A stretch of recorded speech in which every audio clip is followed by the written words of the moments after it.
చెప్తాను వినండి. ఈ అనంత విశ్వానికి కేంద్ర బిందువు భూమి.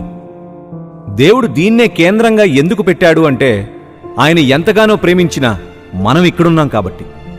ఈ విశ్వానికి కూడా అంత ఉంది. అది ఎప్పుడంటే యేసుక్రీస్తు వారి రెండవ రాకడలు. ఇక సైన్స్ ఏం చెప్పింది, బైబిల్ ఏం చెప్పింది అనేది మాట్లాడతాను వినండి. ఐజక్ న్యూటన్ క్రీస్తు శకం 1648లో భూమి శూన్యంలో వేలాడుతుంది అని చెప్పాడు. యోబు 26:7లో శూన్యంలో భూమి వేలాడుతుంది అని క్రీస్తు పూర్వం 1500 సంవత్సరాల క్రితం బైబిల్ చెప్పింది. నేటికి 3500 సంవత్సరాలవుతుంది. క్రీస్తు శకం 1543లో భూమి కదులుతుంది అని నికోలస్ కోపర్నికస్ చెప్పాడు. యోబు 9:6లో భూమి కదులుతుంది, భూమి కదలడం వలన కాలాలు వస్తున్నాయి అని క్రీస్తు పూర్వం 1500 సంవత్సరాల క్రితం బైబిల్ చెప్పింది. క్రీస్తు శకం 1610లో టెలిస్కోప్ కనుగొని చంద్రుడికి స్వయం ప్రకాశ శక్తి లేదు అన్నారు. యోబు 25:5లో చంద్రుడికి కాంతి లేదు అని బైబిల్ చెప్పింది.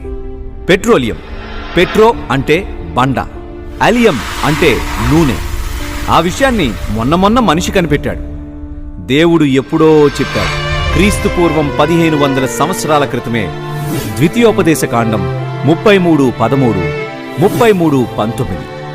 ఇందాకటి నుండి నేను మాట్లాడుతున్న మాటల్లో కామన్ పాయింట్ గమనించారా? క్రీస్తు శకం, క్రీస్తు పూర్వం. ప్రపంచంలో ఎందరో మహనీయులున్నా క్రీస్తుని మాత్రమే ఎందుకు ఎంచుకున్నారంటే, ఆయనే సర్వ సృష్టికి ఆధారభూతుడు. ఈరోజు కాలాన్ని లెక్కించాలంటే క్రీస్తు శకం, క్రీస్తు పూర్వం వాడాల్సిందే.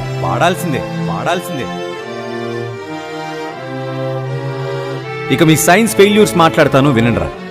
జీవ పరిణామ సిద్ధాంతం చెప్పినట్టు మనిషి కోతి నుండి రాలేదు.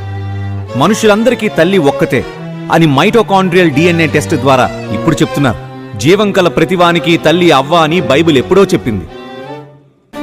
ఏలియన్స్ ఉన్నాయని చెప్పి కోట్ల రూపాయలు ఖర్చు పెట్టి ప్రజాధనాన్ని వృధా చేశారు.